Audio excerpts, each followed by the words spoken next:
Uma das coisas que mais me chama a atenção na vida de grandes homens de Deus é que eles eram homens de oração. Não existe na biografia da igreja, nesses séculos todos, um homem ou uma mulher de Deus que não foram usados poderosamente por Deus, que não tiveram um ministério relevante, que impactou, que alcançou milhares de pessoas, que não tenha tido uma vida de oração. A oração ela é poderosa porque ela muda realidades, ela transforma pessoas, ela quebranta corações duros e inalcançáveis naturalmente. Uma vida de oração ela é primordial para que eu e você possamos ter a chama do próprio Deus dentro de nós acesa. Quando você olha mesmo na Bíblia, os grandes homens de Deus sempre estavam orando. Um dos grandes segredos do ministério de Jesus é que Jesus tinha tempo para orar. Ele era cercado por multidões, mas é muito comum você ler nos evangelhos, e Jesus se retirava para orar. Você olha ali na igreja de Atos, tanto os apóstolos como Pedro, Tiago e João, mas também o apóstolo Paulo, a vida de oração desses homens. E por isso que eles tiveram ministérios tão relevantes e suportaram circunstâncias tão adversas, pressões tão difíceis, e fizeram isso dando glória a Deus. Na verdade, o fruto de uma vida sem oração é um evangelho, é uma vida cristã cansada, sobrecarregada. O fruto de uma vida sem oração é angústia, é opressão, é sofrimento. Se você quer ter a sua vida transformada, ter o casamento transformado, a sua família transformada, ter o ministério transformado, você precisa aprender a orar, porque orar é depender do Senhor. Quando eu me prostro para orar, eu estou dizendo, eu dependo de Deus.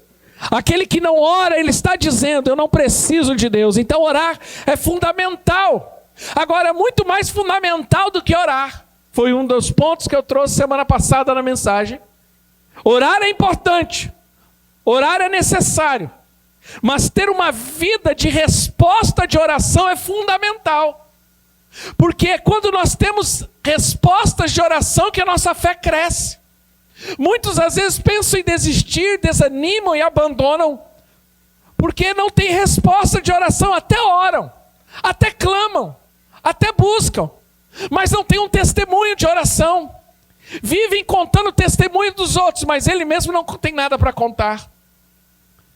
Vive desanimado porque não pode testemunhar um milagre, uma resposta de oração nos últimos meses. E isso traz desânimo. O propósito de Deus é ouvir cada um de nós. No livro de João, capítulo 11, versículo 42, Jesus fala algo interessante. Ele diz assim: eu sabia que sempre me ouves. Em outra tradução diz assim: graças te dou, porque sempre me ouve. O desejo de Deus é ouvir a oração de seus filhos. O desejo de Deus é que os ouvidos do Senhor estão sempre inclinados para poder ouvir a nossa oração. A oração, ela não são palavras jogadas ao vento. A Bíblia diz no livro de Apocalipse, capítulo 8, depois você vê na tua casa. A Bíblia diz que os anjos recolhem a oração dos santos e levam diante de Deus. Então toda a oração ela é recolhida um momento. E é levada diante de Deus. A sua oração chega diante de Deus. O desejo de Deus é ouvir a sua oração e responder a sua oração. Mas convenhamos que há pessoas que não têm resposta de oração. Eu queria falar hoje sobre obstáculos da oração. As circunstâncias que impedem a nossa oração, que atrapalham a nossa oração. Há problemas que o inimigo se infiltra na vida da oração e impede a manifestação do poder de Deus. E nós hoje precisamos tirar esses obstáculos, porque a oração é a maneira em que eu me relaciono com Deus, é o caminho do relacionamento com o Senhor. E muitas vezes nesse caminho é colocado impedimentos para que eu não chegue até o Senhor. Esse caminho por meio de Cristo ele está liberado. Mas infelizmente existem pessoas que colocam problemas e dificuldades, obstáculos colocados às vezes pelo inimigo e às vezes por ela mesma, que atrapalham a vida de oração dela. Por isso que às vezes você tem orado, às vezes você tem clamado e não tem visto a resposta de oração. Por quê? Porque ainda há obstáculos a serem retirados. Então hoje eu quero falar de alguns obstáculos. E assim que eles forem removidos, você vai experimentar não somente de uma vida de oração, mas de uma vida de resposta de oração. Quem crê, diga amém. O primeiro obstáculo da oração que pode impedir a oração são relacionamentos errados na família. O propósito de Deus, a questão do relacionamento errado é o não cumprimento dos deveres conjugais. Abre comigo em 1 Pedro capítulo 3. Vamos ler esse texto. Pastora, quer achar a criança? Se você olhar para a sua direita, você vai encontrar. Pronto, achou a mãe.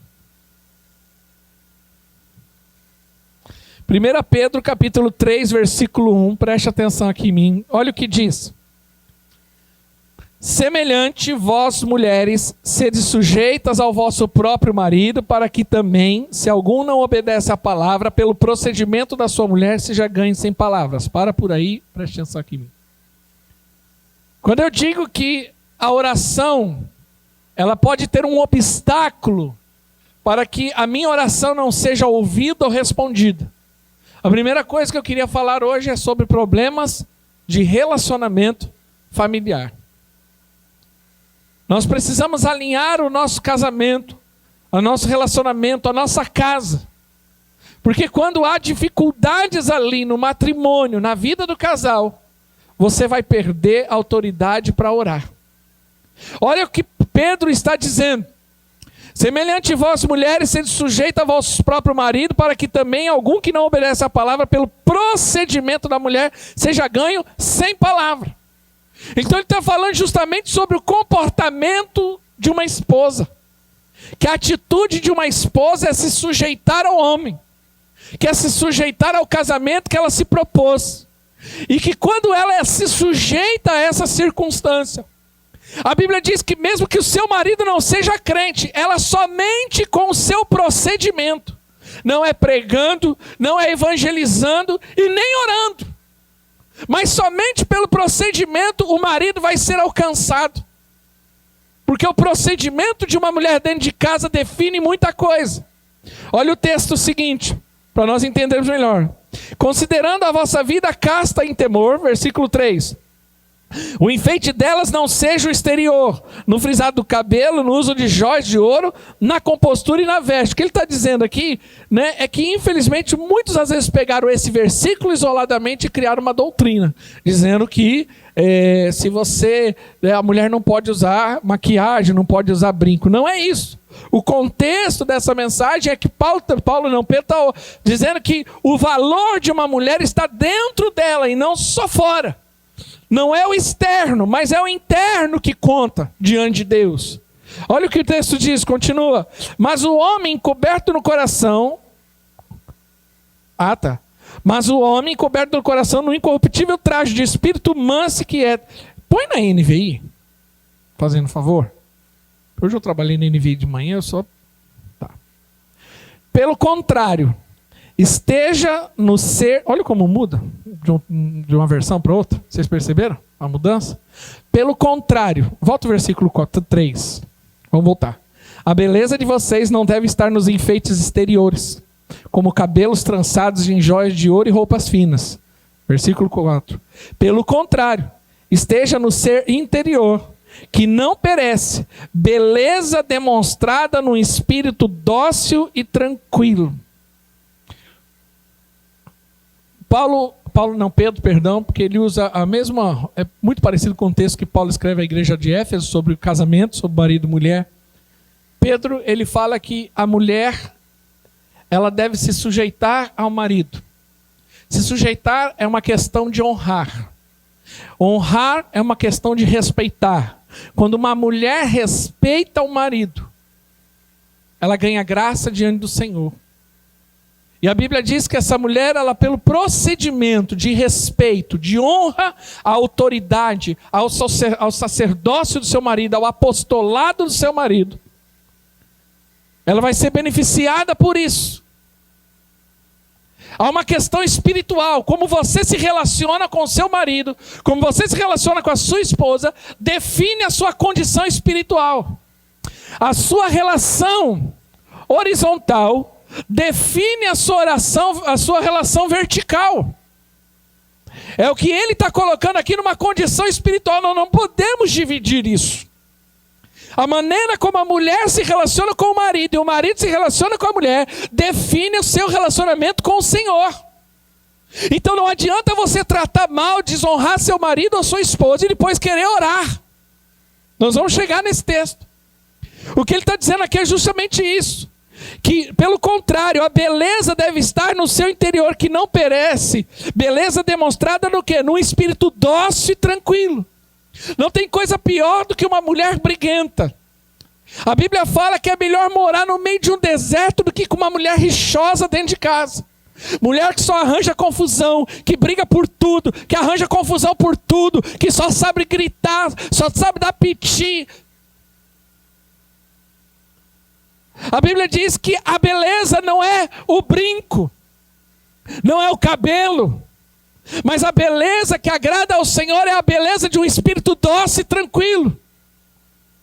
Porque não existe coisa mais elegante do que uma mulher dócil e tranquila.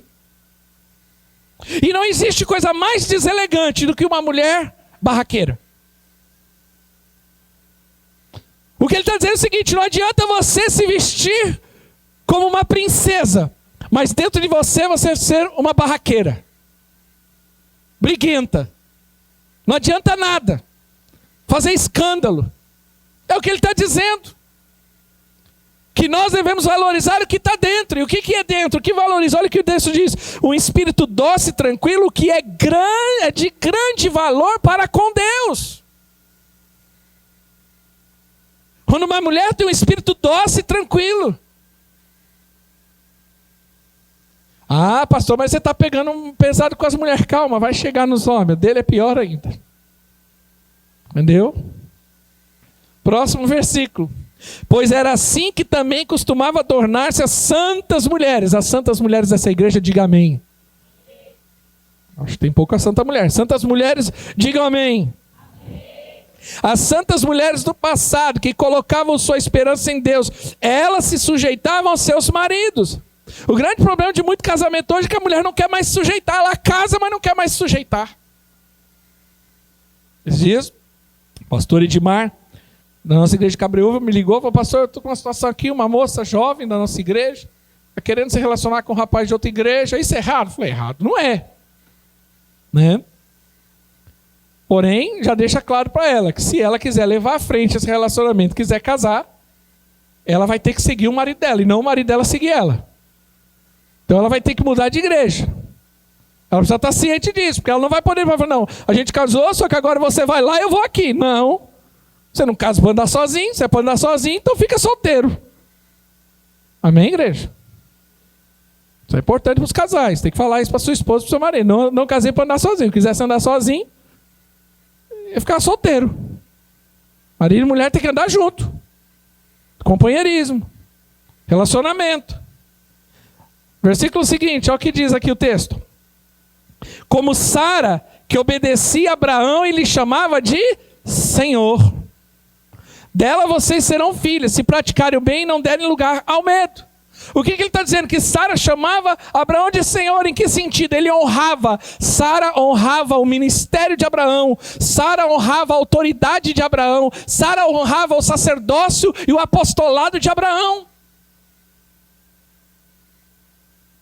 Não estou dizendo que a sua esposa tem que chegar em casa como a mim e falar assim: ô senhor Ricardo, vai no mercado para mim.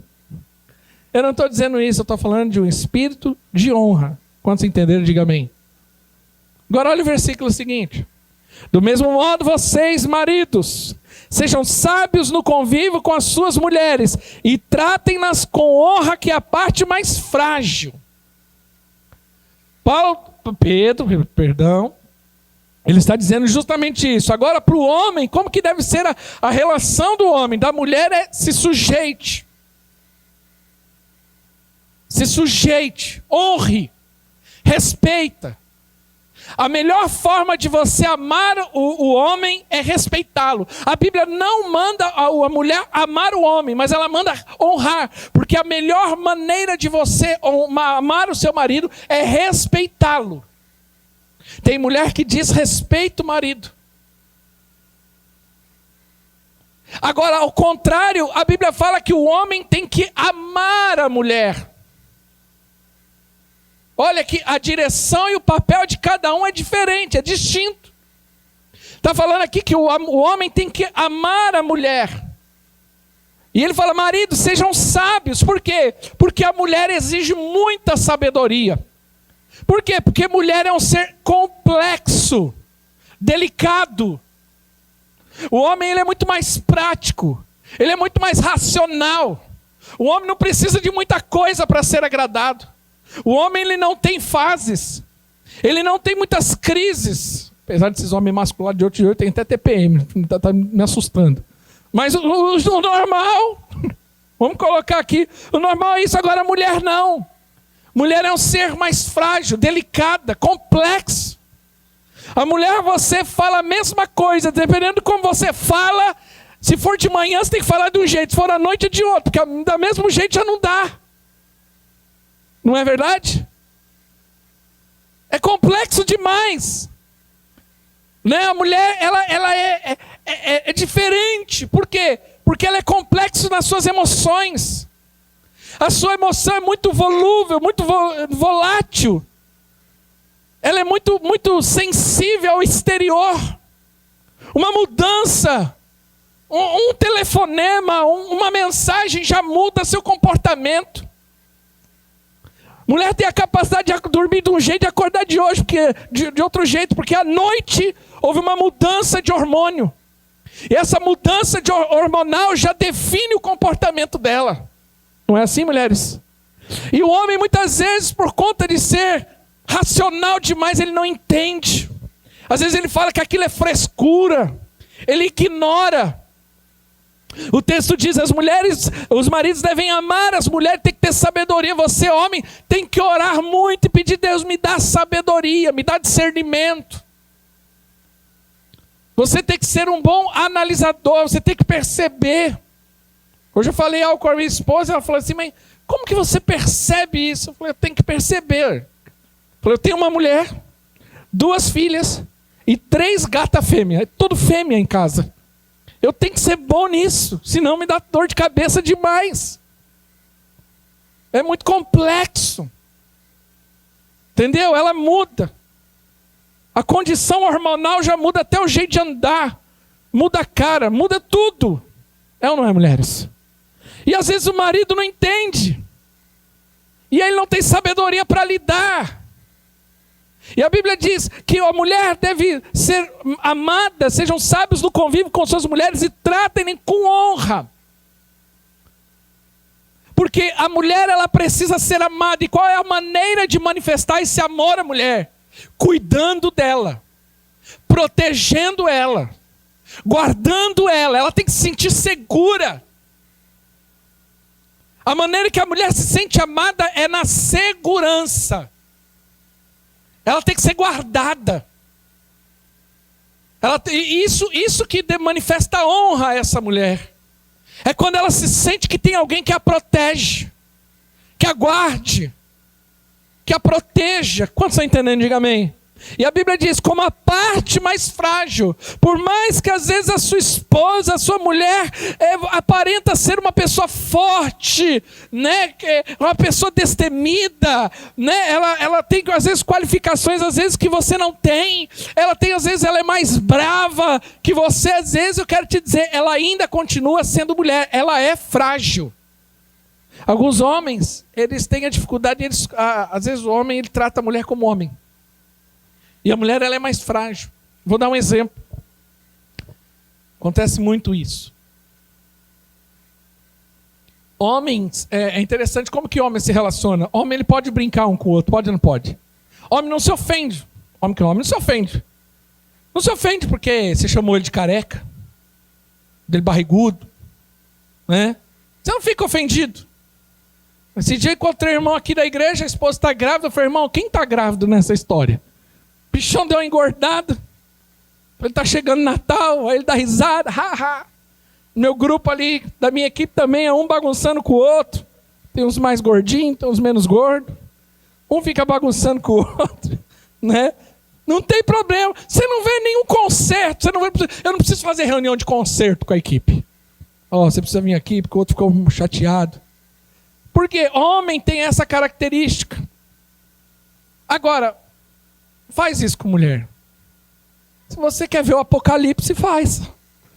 Se você quer descobrir o Thanos que você tem do lado de... É o Thanos. Vai acabar com a tua vida.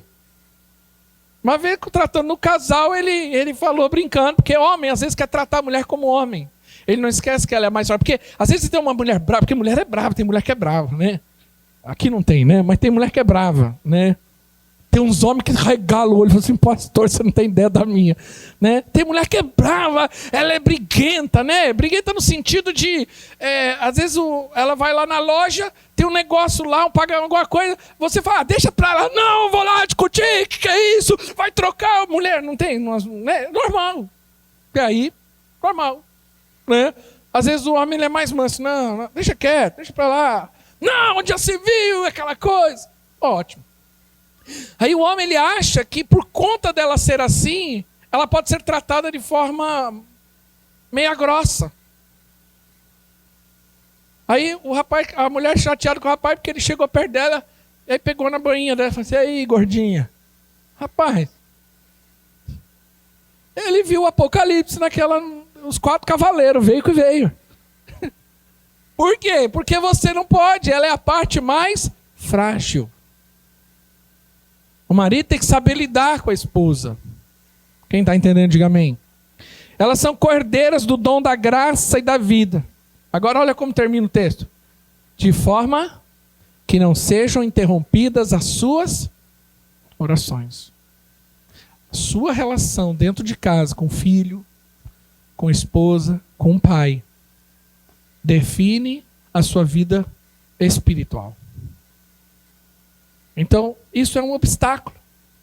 Às vezes tem gente que fala, mas eu me lembro, muito tempo atrás, eu precisava pregar, né? Eu estava saindo domingo, a gente ia sair, tivemos uma discussão, e antes de sair de casa, minha mulher estava brava, nervosa, aquela coisa, calada.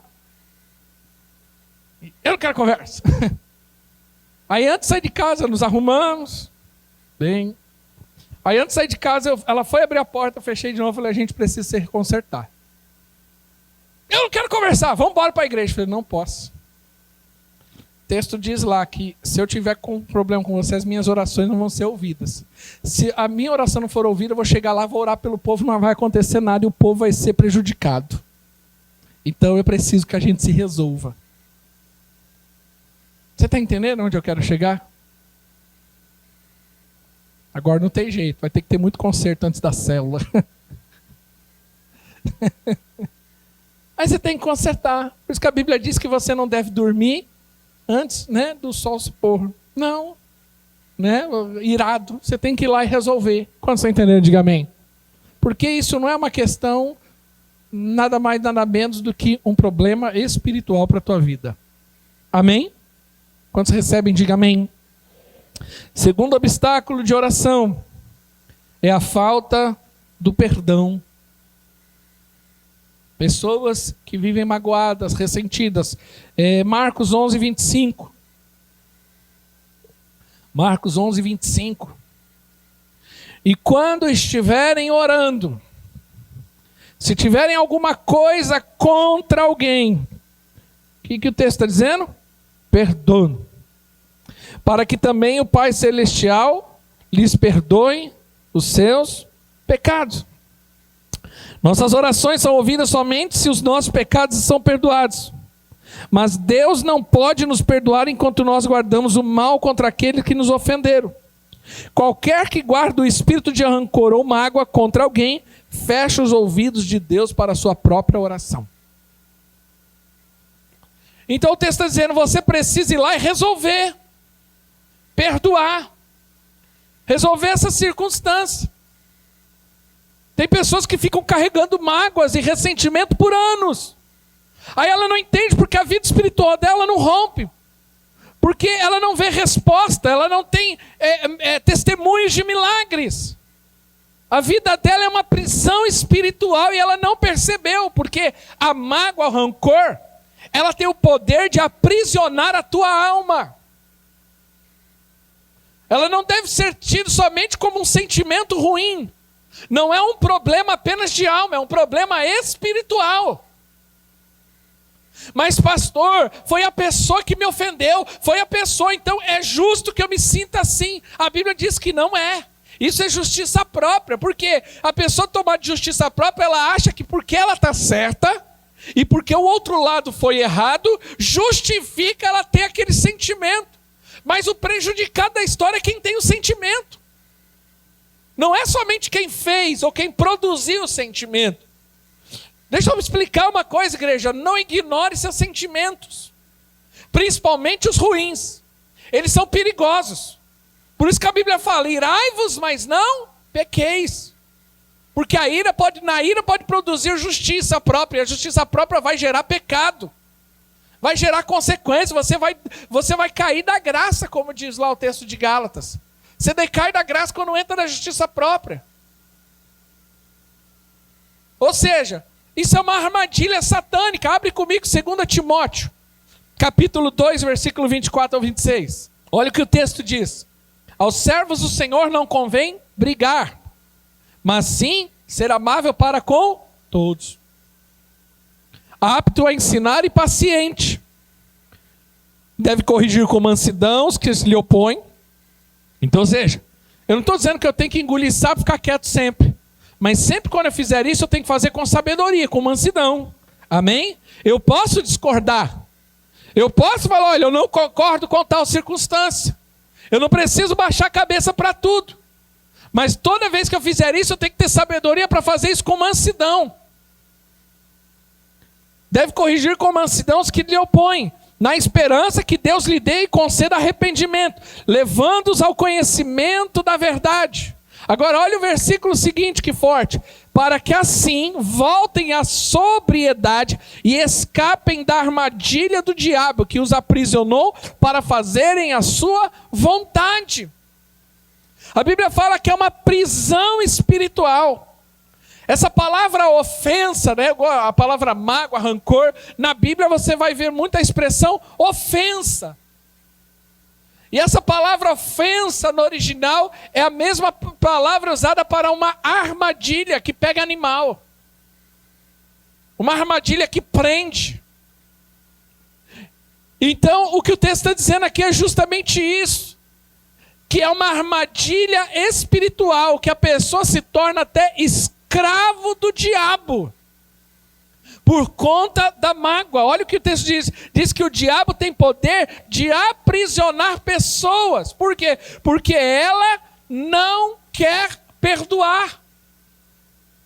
E por conta disso, ela não consegue liberar perdão, ela não é perdoada e ela deixa de ter autoridade espiritual.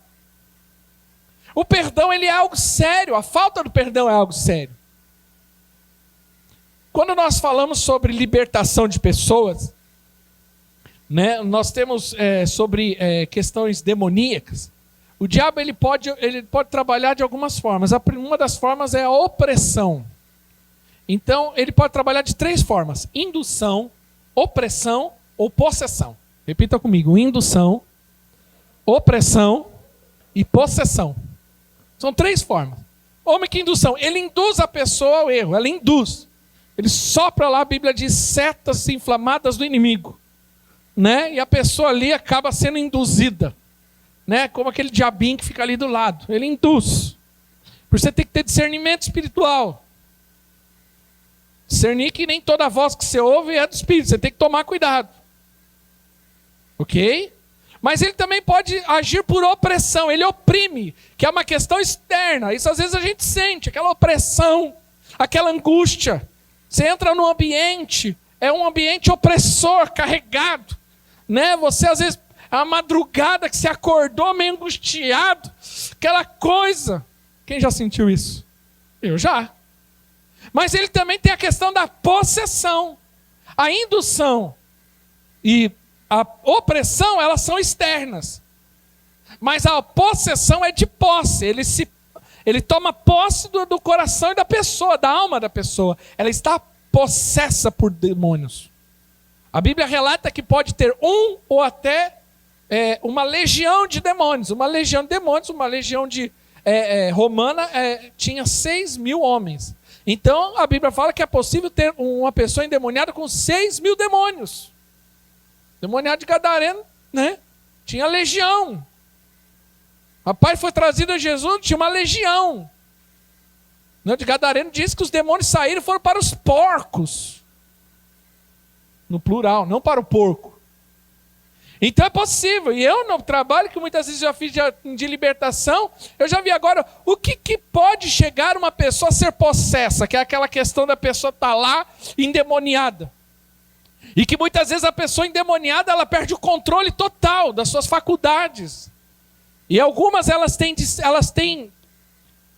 consciência, mas não têm domínio sobre o seu próprio corpo. Então ela vê que as pessoas estão tentando expulsar demônio, mas ela não tem controle. Algumas não têm, elas perdem totalmente a consciência. Por isso que algumas, quando você ora por libertação, ela volta e fala assim, onde eu estou? O que aconteceu? Ela nem percebeu. Porque ela está possessa. Agora, por minha experiência, a possessão, há vários motivos para uma pessoa se tornar possessa por demônios, mas eu vou falar de 3, basicamente. Primeiro, lidar diretamente com o ocultismo, né? Com bruxaria, todos esses trabalhos de macumba, feitiçaria, são pessoas que dão legalidade. E essas pessoas, a grande maioria, está consciente disso. E quando elas fazem todo esse trabalho, elas sabem que elas são necessárias para que elas recebam demônios dentro dela. Ou às vezes inconsciente elas fazem isso, mas ao mesmo tempo estão dando legalidade para demônios. Isso acontece. Uma outra maneira da pessoa ter legalidade com demônios é pecados sexuais, pornografia, adultério. Isso gera muito endemoniamento.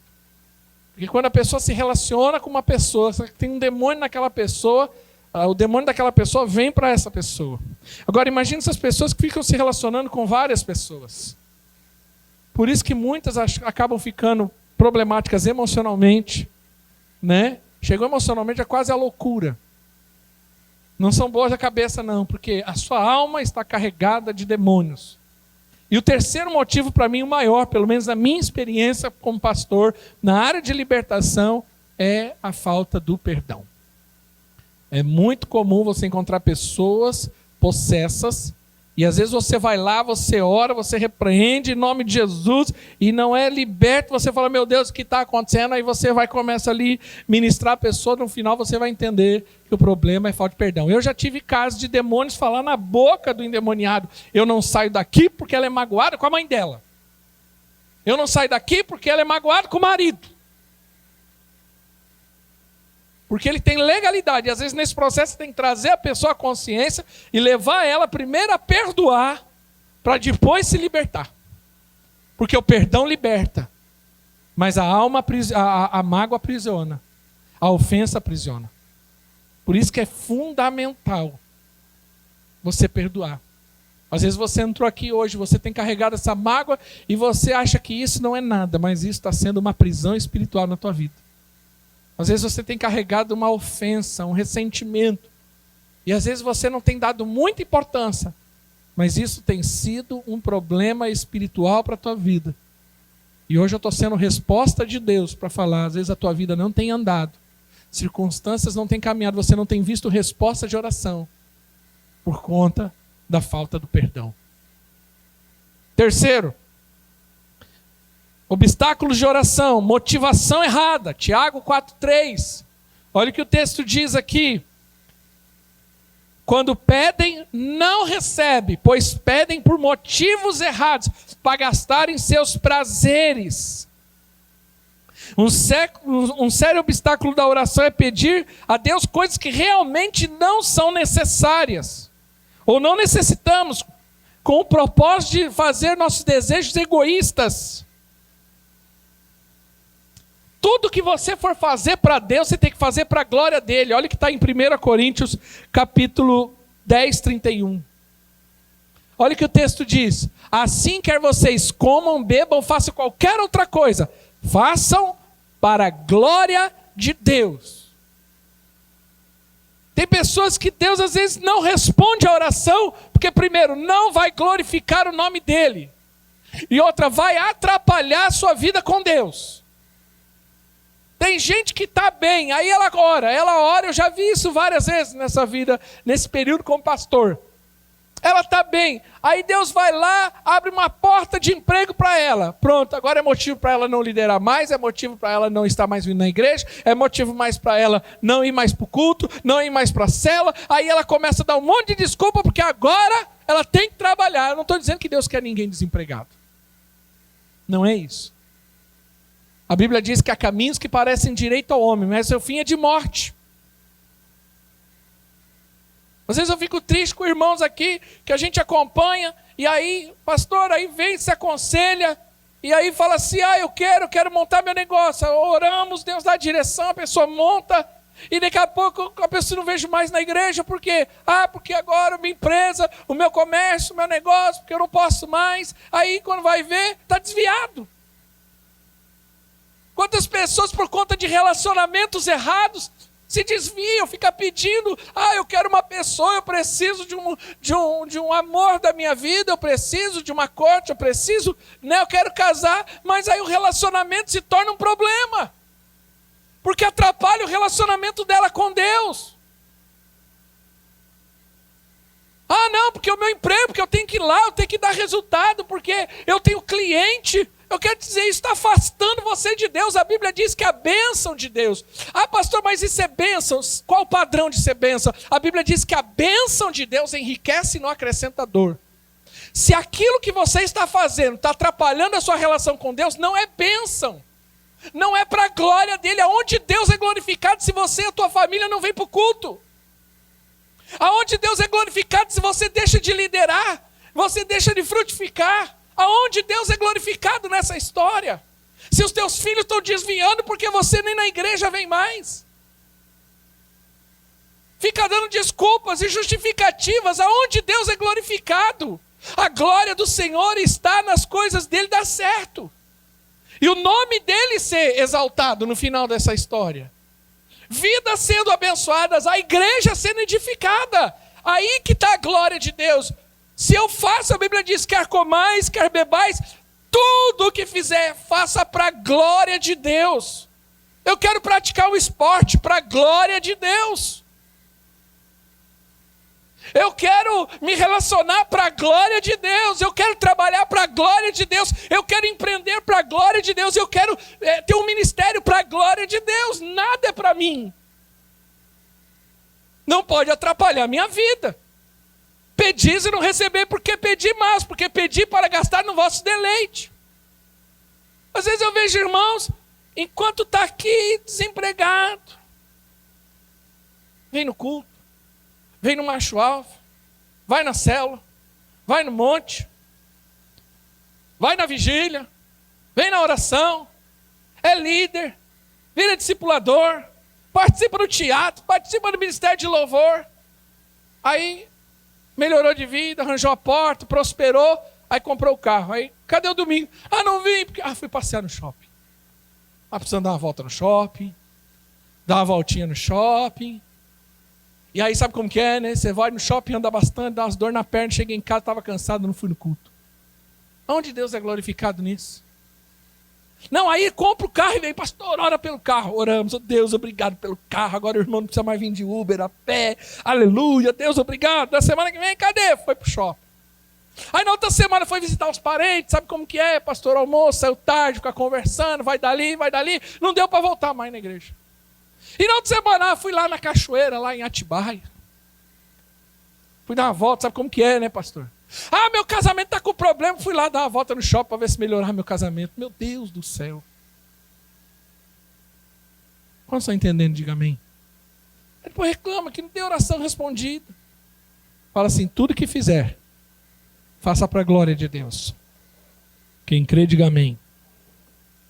Quarto, Quarto obstáculo de oração: toda forma de desobediência a Deus. Uma atitude de rebeldia ou desobediência à palavra de Deus fecha os céus para nós.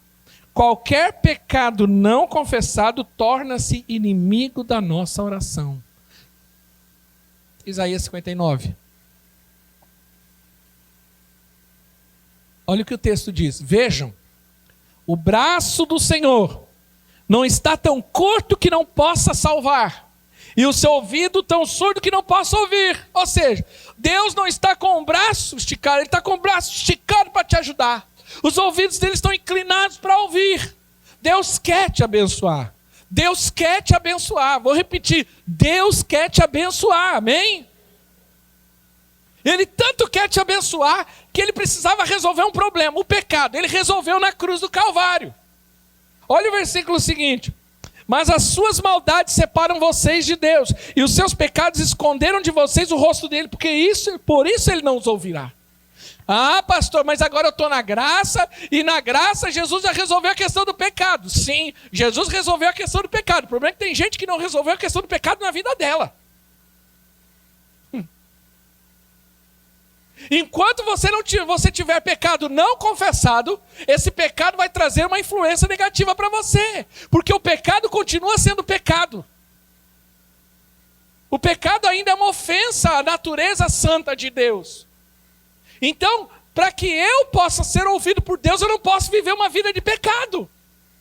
Ah, mas Cristo resolveu na cruz. Ótimo, Cristo resolveu na cruz. Mas existe uma coisa que é responsabilidade nossa nessa relação, que é o arrependimento. Quem crer e for batizado será salvo. Todo mundo é salvo? Não. Quem é salvo é quem crê. Então a salvação veio de Deus, sim ou não? Mas agora depende da minha fé. Todo aquele que confessar, que sua boca confessar e com o seu coração crer, será salvo. Todo aquele que invocar o nome do Senhor será salvo. Olha Salmo 32, olha que texto lindo de Davi. Como é feliz aquele que tem suas transgressões perdoadas, seus pecados apagados. Versículo 2. Como é feliz aquele que o Senhor não atribui culpa e quem não há hipocrisia. Então o que ele está dizendo? É feliz uma pessoa que entendeu que o pecado foi resolvido na vida dela. Como que é? Por que ele é feliz? Porque ele anda livre. Ele anda mais, ele não tem condenação. O pecado já não é um problema para ele já resolveu isso. Mas olha o que... No primeiro momento, Davi fala assim, é feliz, ou seja, aquilo que Deus precisava fazer por nós, ele fez na cruz do Calvário. Quem crê, diga amém. Mas olha aqui, ó. Enquanto escondi os meus pecados, o meu corpo definhava de tanto gemer. Enquanto eu não resolver a questão do pecado da minha vida, eu vou sofrer.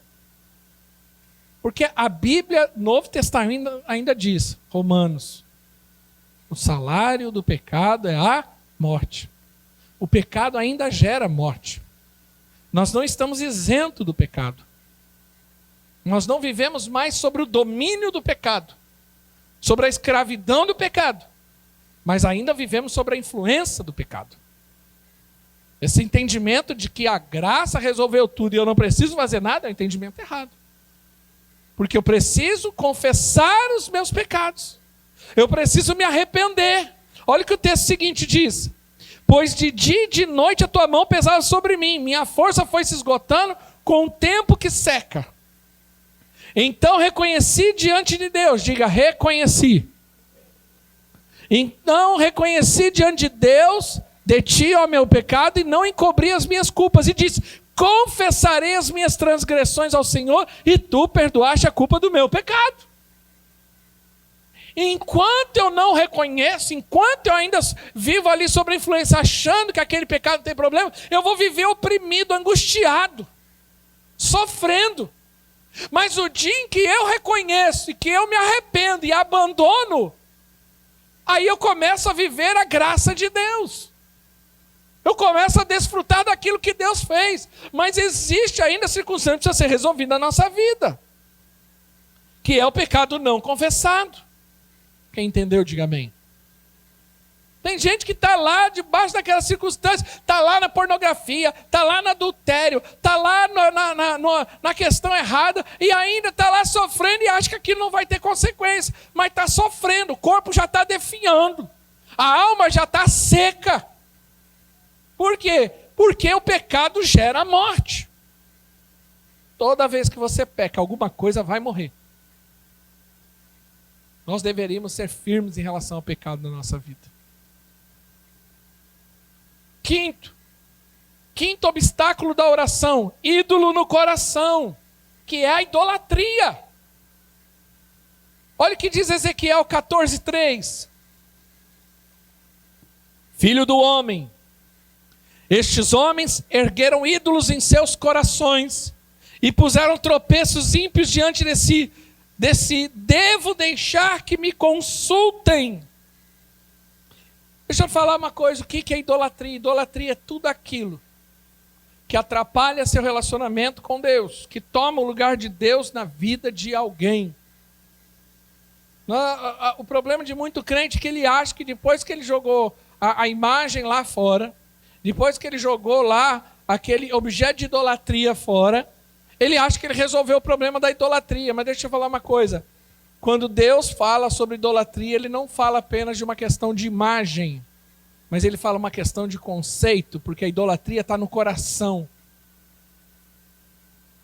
A idolatria é uma questão de coração. Idolatria é tudo aquilo que atrapalha a sua relação com Deus, porque qual que é o propósito da idolatria? Ofuscar Deus na tua vida. É assim que funciona a idolatria. Então você quer ver? Eu vou dar um exemplo aqui bem prático. Eu preciso de um homem grande. Quem que é o nosso maior homem aqui? De manhã era o Rafão, né? Diogo. Vem cá, Diogo. Grande. Agora eu preciso de um bem miúdo. Não, esse que está do lado do... Você, filha, vem cá. Me ajuda aqui. Vem cá, Peter Parker, magrinho. Então vamos supor, só para você entender o que é idolatria, para você ter um discernimento. Vem cá, filho. Qual que é o seu nome? Pablo. Você que é o Pablo da célula da minha filha? Ah, Pablo.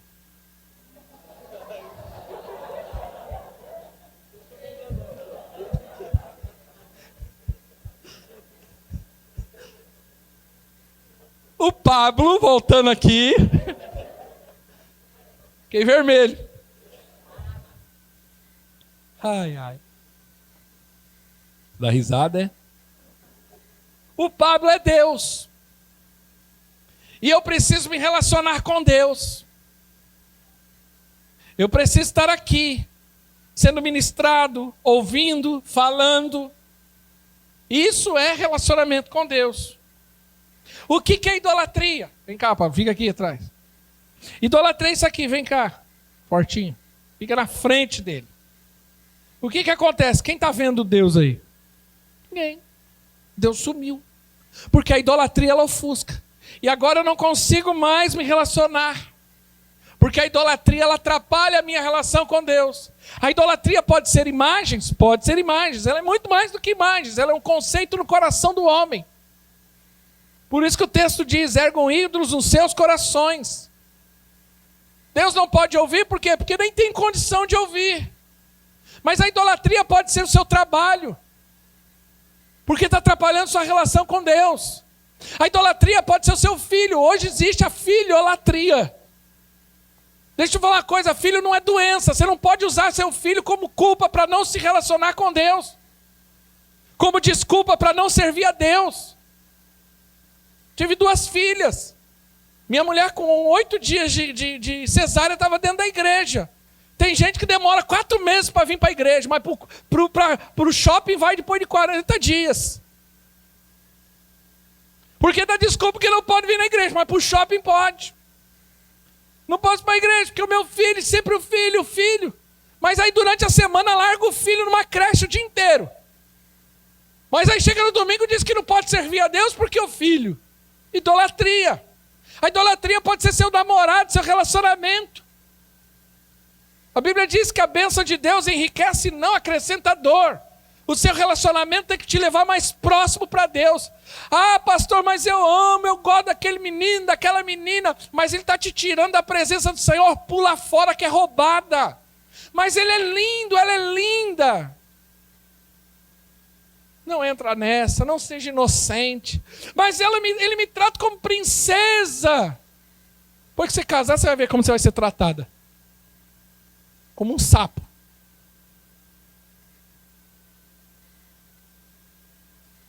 Tudo aquilo que afasta você de Deus não é bom para você.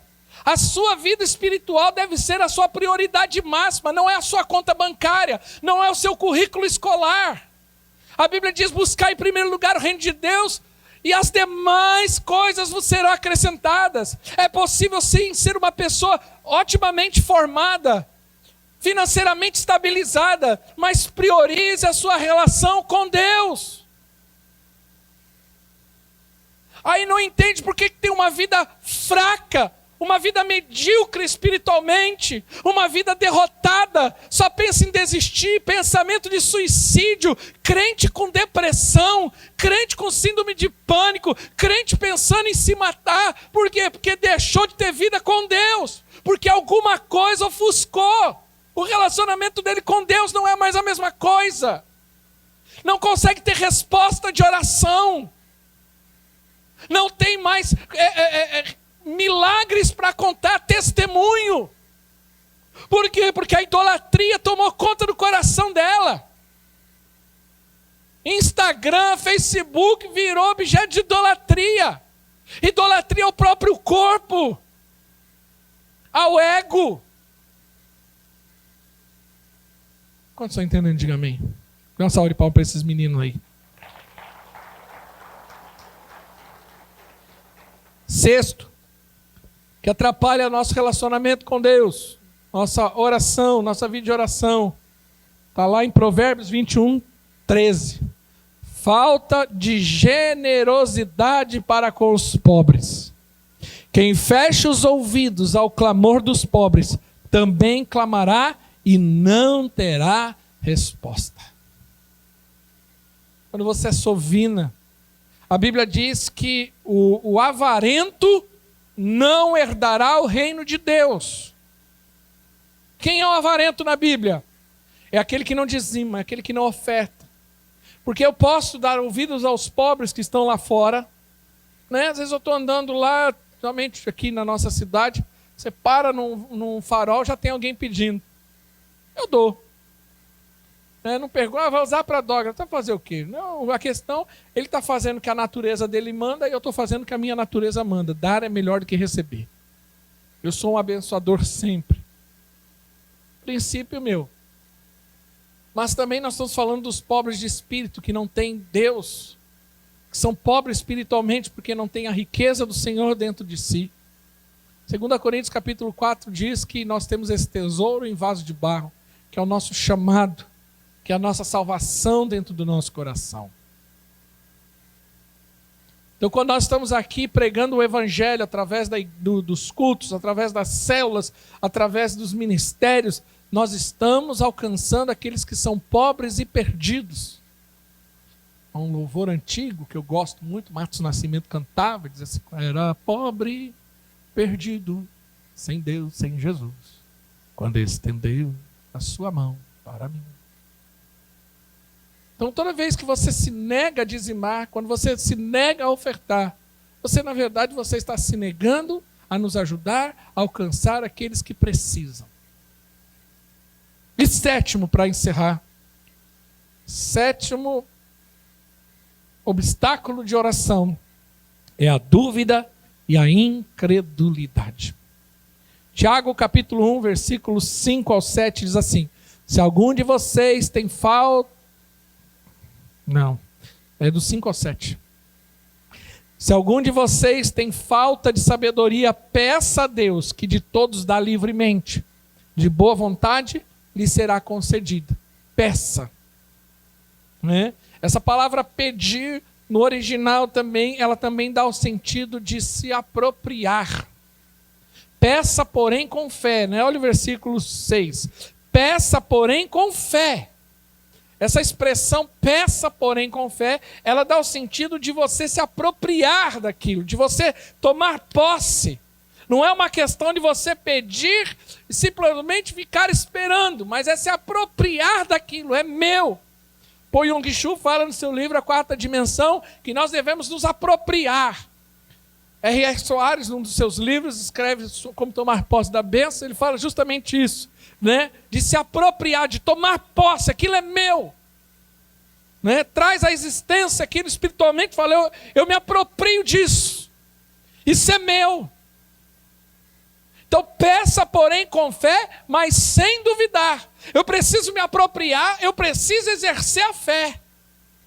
Mas eu preciso também lutar contra a dúvida. Por quê? Porque, pois aquele que duvida é semelhante à onda do mar que é levada, agitada pelo vento. A onda do mar fala de gente inconstante. Quando nós falamos de fé e de se apropriar, nós estamos falando de convicção. Há pessoas que elas ainda são incrédulas, elas ainda duvidam que Deus é bom o bastante para abençoá-la. Eu não tenho dúvida de que Deus me ama. Eu não tenho dúvida de que Deus quer o melhor para mim. E por conta disso eu sempre tenho expectativas boas a respeito de Deus. Tem gente que sai de casa porque ele não tem certeza de que Deus é bom o suficiente e que ele às vezes não foi bom o suficiente, então ele acha que se alguma coisa vai acontecer ruim, ele já sai com uma sensação de, eu não sei, essa semana aqui eu acho que não vai ser tão boa não. Não é assim que eu vivo. Eu vivo sempre com a expectativa, algo bom vai acontecer. Hoje coisas maravilhosas vão acontecer. Essa semana aqui vai ser poderosa.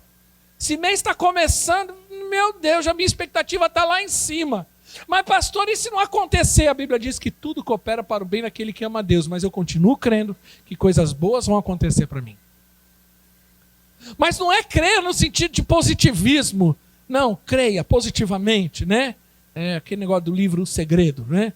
Então você declarar, vou ser rico, vou ser rico, vou ser rico, você vai ser rico. Se eu vou ser rico, acordar 11 horas da manhã, você vai ser miserável. Eu vou ter um carrão, eu vou ter um carrão, vou ter um carrão. Vou lá na Conexão Veicular comprar um carrão. Tá, mas você continuar gastando dinheiro de forma tola, você não vai ter um carrão. Quantos estão entendendo? Diga amém.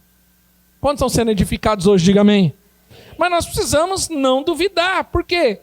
A dúvida, ela rouba a bênção de Deus. A dúvida vem em relação à ignorância à palavra de Deus, porque a palavra de Deus diz que Deus pensa coisas boas ao nosso respeito. Então, como não pensar e ter expectativa de coisas boas se o próprio Deus diz, o meu pensamento por vós é muito maior do que o seu? Então, tudo que eu sonho, eu já fico esperando coisas maiores. Por quê? Porque Deus, é assim que a palavra de Deus diz. A incredulidade é quando alguém sabe que há um Deus que responde às orações e ainda assim não crê. Sabe por quê? Qual que é o problema da incredulidade ou da dúvida? O incrédulo chama Deus de mentiroso. É porque muitas pessoas na incredulidade ou na dúvida duvidam do caráter de Deus. É mais ou menos assim. Minha mulher pede para mim, olha Ricardo, eu preciso que você compre mistura. Tudo bem, na hora que eu chegar em casa, tal hora, eu vou trazer a mistura. Mas aí quando eu chego lá em casa, já tem a mistura. Eu falo, o que aconteceu? Ela falou, eu não sabia se você ia trazer ou não, então eu fui lá e comprei. Parece uma coisa tola, mas o que ela disse nessa história? Eu não estava confiando muito em você, eu fui lá e resolvi. Agora, o problema é que entre a gente ainda pode haver uma dúvida. Agora, você não pode fazer isso com Deus. Você não pode duvidar do caráter de Deus. Aquilo que Deus falou, Ele falou. E aquilo que Ele não disse, Ele não disse. O grande problema de Adão e Eva é que eles duvidaram de Deus. Foi o que Satanás plantou no coração, porque toda dúvida é satânica. Toda dúvida é para desqualificar o caráter de Deus no teu coração. O louvor pode subir, por favor. Como que Deus vai dar algo para mim se eu ainda duvido do caráter dele? Isso atrapalha. Porque o texto diz que a bênção, ela é resultado da minha oração com fé e não a minha oração com dúvida. Se você pedir crendo que recebe, você vai receber. Você precisa se apropriar disso. Você precisa tomar posse. Quantos estão entendendo? Diga amém. Fique de pé, por favor.